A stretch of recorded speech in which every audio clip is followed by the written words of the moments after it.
Ethan Crowley, Marissa Crowley, and Bruno the dog, three lives bound by love, loyalty, and secrets, were about to spiral into a nightmare no one could have imagined. Please subscribe for daily new update of crime story and watch till end. The small town of Pine Hollow, Montana, was the kind of place most people never noticed on a map. Long roads stretched through thick forests, and snow stayed on the ground longer than in nearby towns. At the far end of one such road stood a quiet wooden house with faded brown paint and a sagging porch. This was the home of Ethan Crowley and his wife Marissa Crowley. The house looked ordinary, but its isolation made it feel cut off from the rest of the world. Ethan Crowley was a man who preferred silence. He worked as a wildlife control officer, spending most of his days deep in forests, tracking animals and responding to emergency calls about dangerous wildlife. His job kept him away from people, and that suited him well. He was known as reliable and serious, someone who followed rules and kept emotions hidden. Years of working alone had shaped his personality. He trusted animals more than humans and felt more comfortable outdoors than inside his own home. Marissa Crowley was very different. She had moved to Pine Hollow after marrying Ethan, leaving behind city life and friends. The town never felt like home to her. She stayed indoors most days, rarely speaking to neighbors and avoiding local gatherings. Over time, she became withdrawn and distant. The long winters and quiet streets slowly wore her down. Her days blended together, filled with boredom and frustration that had no clear outlet. The only living thing that brought warmth into the house was Ethan's dog, Bruno. Bruno was a large black dog with scarred ears and alert eyes. Ethan had rescued him years earlier during a wildfire rescue operation. The dog had been injured and terrified, but Ethan nursed him back to health. From that moment on, Bruno became a constant presence in Ethan's life. He followed Ethan from room to room, waited by the door every morning, and slept near his bed every night. To Ethan, Bruno was not just a pet, but a reminder of loyalty and survival. Marissa never formed the same bond with the dog. She tolerated Bruno, but never showed affection. The sound of his nails on the floor and his constant presence seemed to irritate her. Over time, small feelings of annoyance grew into deeper resentment. She felt invisible in her own home, overshadowed by an animal that received more care and attention than she did. From the outside, the Crowleys appeared to live a calm and simple life. There were no loud arguments, no police visits, and no visible signs of trouble. But inside the house, silence had become heavy. Trust slowly eroded, replaced by distance and unspoken tension. The walls absorbed every emotion, every ignored feeling, and every quiet resentment. No one in Pine Hollow could imagine that this quiet house, hidden among trees and snow, was slowly becoming the center of a tragedy that would shock the entire nation. Bruno quickly became the center of Ethan Crowley's world, and this bond only grew stronger with time. Every morning before sunrise, Ethan followed the same routine. He prepared Bruno's food carefully, measuring portions and checking ingredients. He believed the dog deserved the best care possible. After feeding him, Ethan took Bruno outside, even during heavy snow or freezing winds. The dog moved confidently through the forest, alert and calm, while Ethan watched closely. These moments gave Ethan a sense of peace that nothing else could provide. The dog's past mattered deeply to Ethan. Bruno had survived fire, injury, and abandonment. Ethan saw his own struggles reflected in the animal's eyes. Both had learned to survive alone. Both trusted slowly. Because of this, Ethan protected Bruno with unusual intensity. He installed fences, avoided leaving him with strangers, and refused to send him to kennels. When Ethan worked, Bruno stayed near, often riding in the back of his truck or waiting at the edge of work zones. Marissa observed this devotion from a distance. At first, she accepted it as part of Ethan's personality, but as months passed, the attention given to the dog began to feel excessive. Ethan remembered Bruno's vet appointments but forgot anniversaries. He worried about Bruno's diet but ignored Marissa's emotional distance. Slowly, resentment grew inside her, quiet but constant. The house began to reflect this imbalance. Dog supplies filled the garage. Bruno's bed was placed near the fireplace, while Marissa spent evenings alone in the bedroom. Ethan adjusted his schedule for the dog, but showed little awareness of his wife's loneliness. There were no arguments, but the lack of connection was more painful than shouting. Bruno sensed the tension. He stayed close to Ethan and avoided Marissa. His instincts told him something was wrong. Whenever Marissa entered a room, Bruno moved away. This only deepened her frustration. She felt rejected not just by her husband, but by an animal that seemed to control the household. As winter approached, the isolation became worse. Snowstorms blocked roads, phone signals dropped. Ethan spent longer hours away due to wildlife emergencies. Marissa remained alone with her thoughts. She began to see Bruno not as a dog, but as a symbol of everything she had lost: her independence, her voice, her importance. Ethan remained unaware. To him, Bruno was a source of comfort and stability. He believed the dog kept the household balanced. He never considered that his devotion could cause harm. His focus on routine and control blinded him to emotional changes around him. By the time winter fully settled in, something had shifted permanently. The bond between Ethan and Bruno was stronger than ever, while the marriage quietly weakened. No one noticed the warning signs. No one intervened. What seemed like loyalty and love on the surface was slowly pushing the household toward a breaking point that could no longer be avoided. The disappearance happened so quietly that no one noticed at first. Ethan left early on a Monday morning after receiving an emergency assignment several hours north of Pine Hollow. A sudden increase in aggressive wildlife activity had forced his department to send him out for multiple days. He packed lightly, as he always did, and made sure Bruno had enough food and water. The dog watched from the porch as Ethan drove away, ears alert, body still, waiting for his return. Marissa remained alone in the house. The snow outside thickened, cutting the home off from the main road. For 3 days, no one came or went. When Ethan finally returned late Thursday evening, exhaustion weighed heavily on him. The first thing he noticed was the silence. Bruno did not rush to greet him. The porch was empty. The house felt unusually still. Ethan searched the rooms, the yard, and the surrounding trees. There were no paw prints in the snow, no signs of disturbance, no broken fences.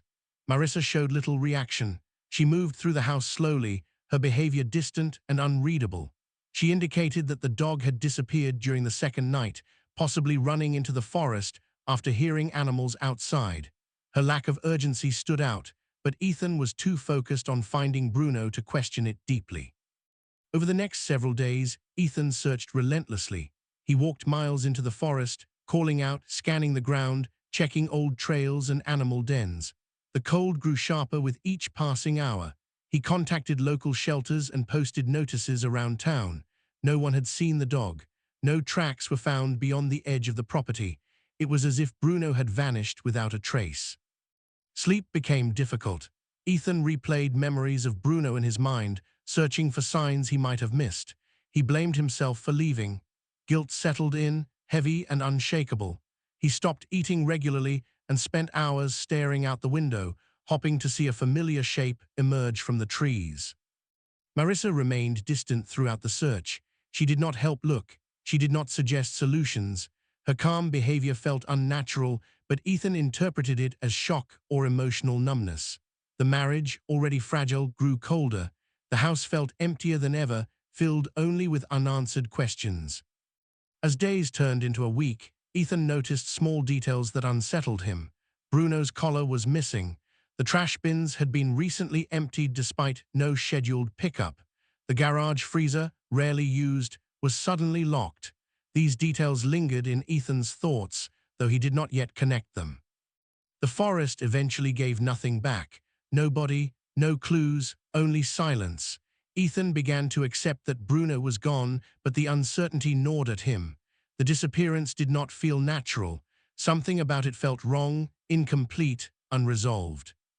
Without realizing it, Ethan had crossed into a different state of mind. What began as fear had become obsession. The need for answers slowly replaced grief. The quiet house seemed to watch him, holding secrets that refused to surface. And somewhere within those walls, the truth waited, hidden and patient, ready to destroy what remained of their lives. The change came not from the forest, but from inside the house. Days after the search had slowed, Ethan began to notice details he had previously ignored. Grief had clouded his focus, but now his senses sharpened. The house no longer felt simply empty. It felt altered, as if something had been rearranged while he was away and never put back in place. The garage was the first place that drew his attention. It had always been cluttered but familiar. Tools hung where they always had. Shelves were dusty and untouched, but the large freezer against the back wall looked different. A thick metal lock had been added to its handle. Ethan stood still, staring at it. The freezer had never been locked before. It had rarely even been used. A faint odor hung in the air, barely noticeable at first. Ethan tried to convince himself it was spoiled food or an animal that had crawled into the walls.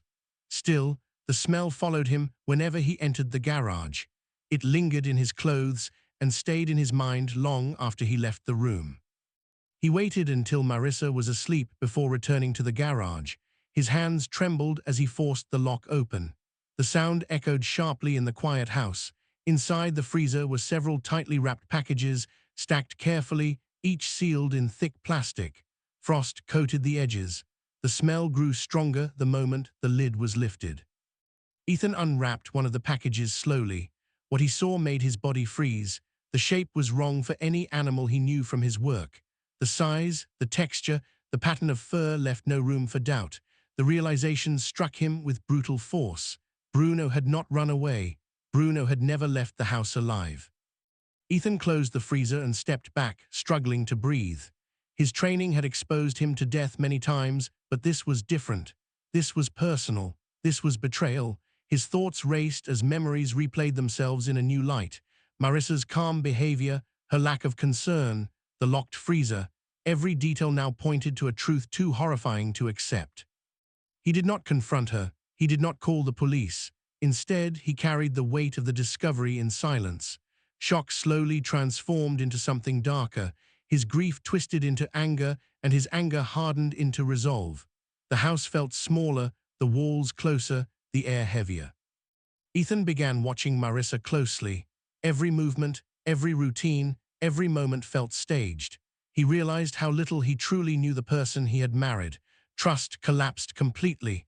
The woman he once believed he understood had crossed a line that could never be undone. That night, Ethan did not sleep.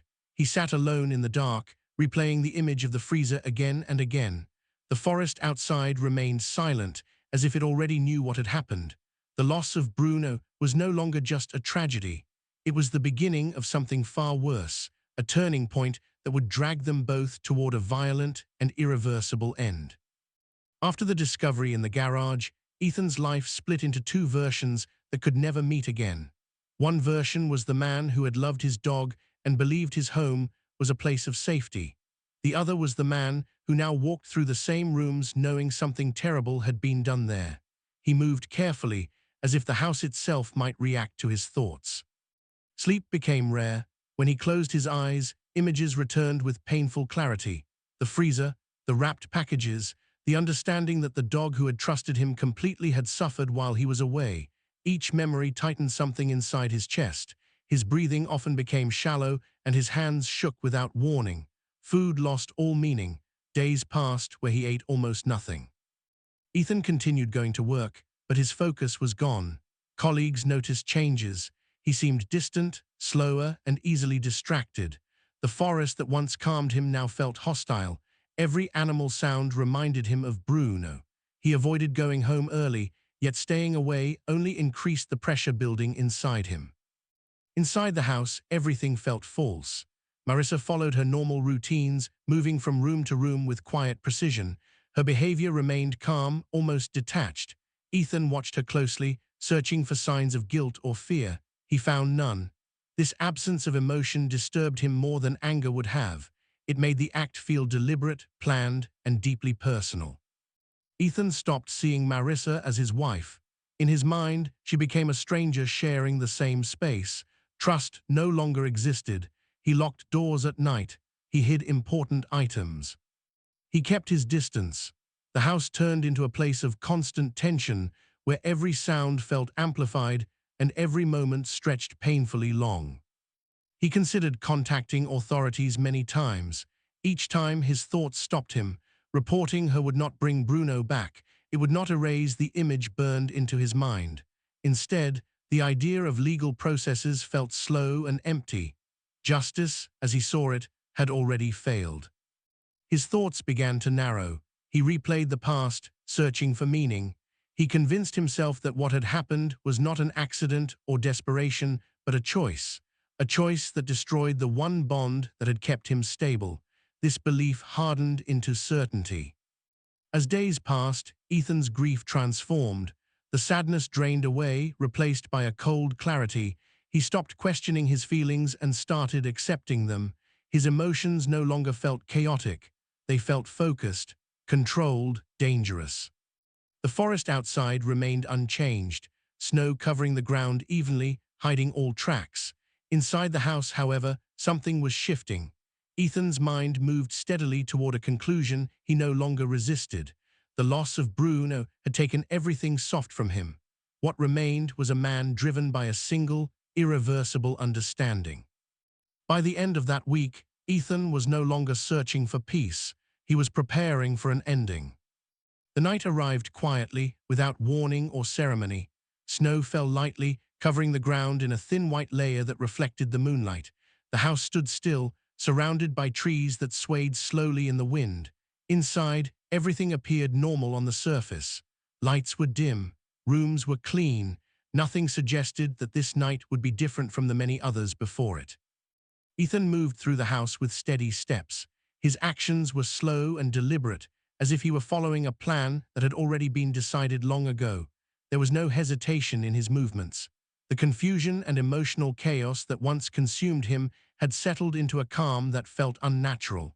His thoughts were clear, focused on a single moment that had been building for days. Marissa went about her routine without change. There was no sign that she sensed what was coming. The distance between them felt permanent, like an invisible wall that neither attempted to cross. The silence in the house grew heavier with each passing minute. Even the old wooden floor seemed to hold its breath. Ethan retrieved the firearm from its locked storage. It was a weapon he owned legally, one he rarely touched. Its weight felt different in his hands that night, not unfamiliar but final. He checked it carefully, his movements precise and controlled. There was no shaking, no second thoughts, only a deep stillness. Time slowed, each second stretched longer than the last. Ethan stood in the hallway, listening to the quiet hum of the house. The refrigerator buzzed faintly, the wind brushed against the windows. Everything felt painfully ordinary, which made the moment even more surreal. When the gunshot finally rang out, it shattered the silence completely. The sound echoed through the house and spilled into the forest beyond. Birds scattered from nearby trees. Snow fell from branches. The noise faded quickly, swallowed by the vastness of the land. Marissa collapsed where she stood. The injury was fatal. There was no struggle, no chase, no chaos. The act was sudden and irreversible. The life that had once filled the house was gone in an instant, leaving behind only emptiness and consequences. Ethan lowered the weapon slowly. The moment he had imagined so many times felt nothing like he expected. There was no relief, no satisfaction, only a hollow calm and a deep sense of finality. He remained where he was for several minutes, staring at the space now left behind. Afterward, he did not flee. He did not attempt to hide what had happened. He moved through the house quietly, placing the weapon aside and sitting down near the fireplace. The flames flickered softly, casting shadows on the walls. Outside, the forest returned to silence as if nothing had occurred. Morning light eventually filled the house. The snow continued to fall. Ethan remained seated, unchanged, waiting. The night had ended, but its consequences were just beginning.